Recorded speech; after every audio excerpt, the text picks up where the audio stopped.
भाई शाह यांच्या समेत आमच्या तिन्ही पक्षाची त्या ठिकाणी बैठक झाली।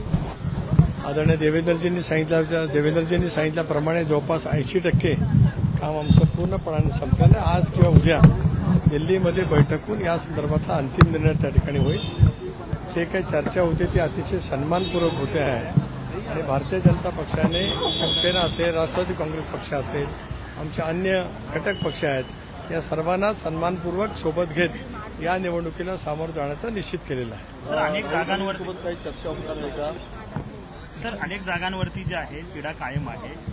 तिन्ही घटक पक्षांचे जे ग्राउंडवरचे जे सदस्य आहेत, नेते आहेत, त्यामध्ये थोडासा समन्वय दिसताना येत नाही। स्वाभाविकपणाने जागा वाटप होईपर्यंत तशापेक्षा राहू शकतं। प्रत्येक पक्षाच्या नेत्याला, कार्यकर्त्यांना त्या लोकसभा मतदारसंघात आपल्याला उमेदवारी मिळावं असं वाटणं त्या ठिकाणी स्वाभाविक आहे। पण एकदा केंद्रीय स्तरावरती त्या संदर्भातला अंतिम निर्णय झाला, त्याच फोर्सने तिन्ही पक्ष आणि आमचे सर्व घटक पक्ष पूर्ण ताकदीने या आगामी निवडणुकीला सामोरं जाण्यासाठी मैदानात खडे आहेत। सर, एबीपी माझा आणि सी वोटरचा एक सर्वे आलेला आहे, त्यामध्ये महायुतीला जवळपास 28 जागा मिळत आहेत। एबीपी माझा आणि सी वोटरमध्ये 28 जागा दाखवत आहेत, उरलेल्या सर्व सर्वेमध्ये 45 जागा दाखवत आहेत। आम्ही असं म्हणतो, आम्ही सतत म्हणत आलो की 45+ हे उद्दिष्ट ठेवून आम्ही या निवडणुकीला सामोरं जाणार आहोत।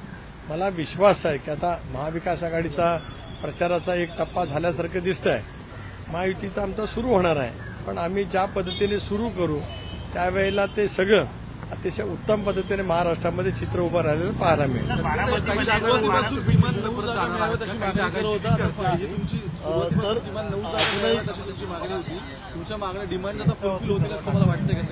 मी आपल्याला पुन्हा एकदा अतिशय नम्रपणे या ठिकाणी नमूद करतो की जागा वाटप सन्मानपूर्वक होत आहे, चर्चा अतिशय समाधानकारक त्या ठिकाणी होत आहे। त्याच्यामुळे ज्या जागांच्या संदर्भामध्ये राष्ट्रवादी काँग्रेस पक्षाने भूमिका मांडली, शिवसेनेने मांडली, भारतीय जनता पक्षाच्या सुद्धा ज्या जागा त्या ठिकाणी होत्या त्या संदर्भामध्ये अतिशय योग्य पद्धतीने वाटप सुरू आहे। बारामती जागा राष्ट्रवादी लढणार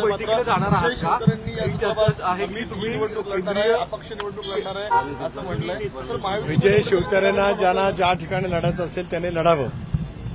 फारसी काय कोणाची तमा बांगण्याचं काही कारण नाही, कारण शेवटी एक सभ्यता असते, एक मर्यादा असते। महायुतीमध्ये आम्ही काय कोणाच्यावरती काय फारसं अवलंबून आहोत असं कोणाला जर काय वाटत असेल तर ते त्यांनी त्यांचं समजून घ्यावं। तुम्ही दिल्लीला परत काही जागांवरनं भेट घेणार आहात का आणि ती कधी घेणार आहात? हो, ज्या जागांच्या बाबतीमध्ये आम्हाला निर्णय करायचा आहे त्या संदर्भात या देशाचे नेते अमित भाई शाह यांच्या समेत बैठक आहे।